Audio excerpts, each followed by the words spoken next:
Well, joining me now to expatiate on these displaced persons and the way forward is Dr. Babatunde Osotimehin. Dr. Babatunde Osotimehin, welcome to the program. Thank you very much. Well, let's get your perspective right now of the humanitarian situation right now in Nigeria, taking, for instance, the internally displaced persons and more recently the returnees.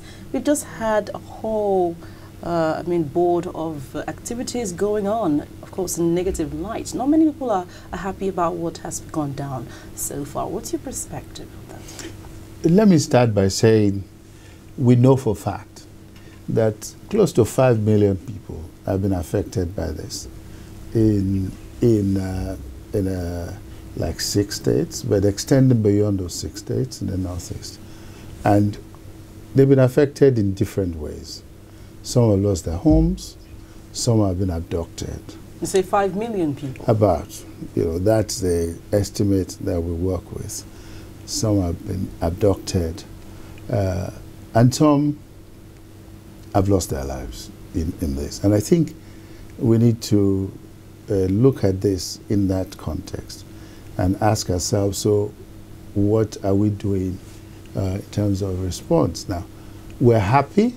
And I think it's important to state that the Nigerian military and others that have been working have actually succeeded in bringing back some of the people that were abducted, and communities are beginning to form again.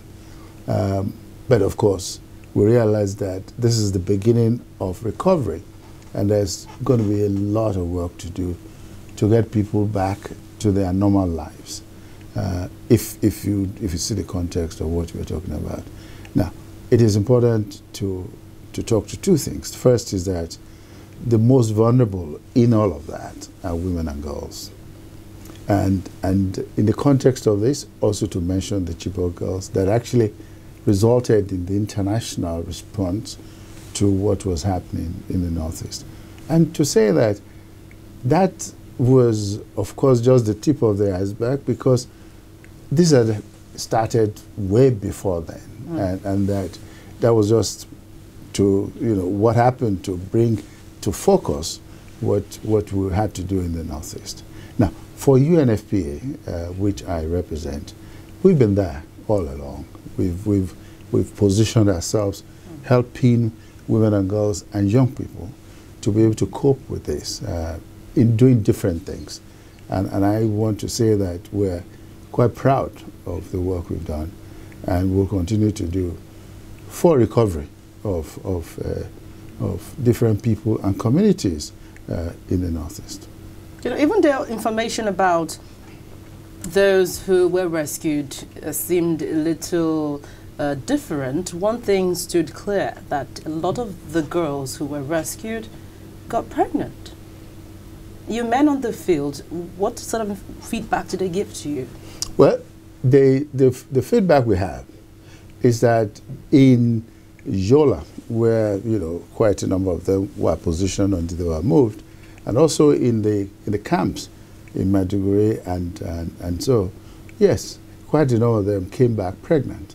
And we, as UNFPA, we have tried to provide for them support for their pregnancy so that they can carry their pregnancy to term. And ensure that they don't die, in pregnancy. Let's put it in the context. 30 to 40% of maternal deaths in this country occur in young adolescent girls, and that's because their bodies are not prepared for this. And so we need to nurture them, give them antenatal care, make sure that they can deliver. Now, also to say this, and I want to underline that UNFPA works in every country supporting governments. We don't do, for an example, even though I'm a physician, I cannot go to the Northeast and see a patient. It is through the support to Borno State government or support to Adamawa State government that we do this. And all of that is approved by both state and federal government. So that's what we do, and that's what we continue to do. Have you had in any way, had any call to tell the girls to abort the pregnancy? That is totally out of the question, because we don't do those sorts of things, and we don't advocate for it. But a group came up recently accusing the UNFPA of trying to deplete the population, of trying to encourage the abortions. Well, you know, we know of the group, and I've read the reports myself, and I think it's totally false, because that is not what happens. Which is false? False. We don't advocate for abortions.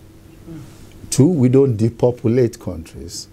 What we do is support governments to ensure that they can provide services for women and girls to make choices in their lives.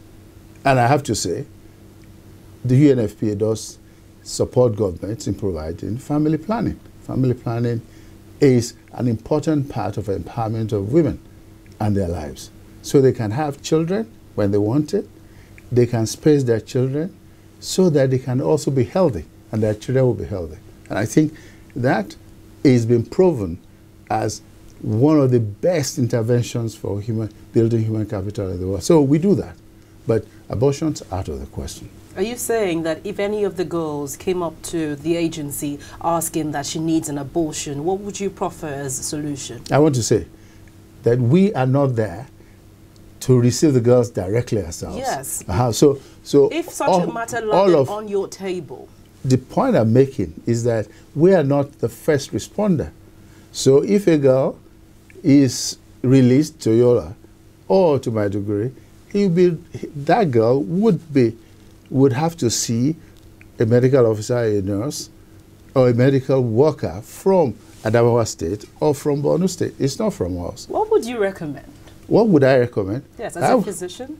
As a physician? Yes. I would recommend that, you know, the issue is not as straightforward as that, because the girls themselves and the women are the ones who take the decisions about themselves.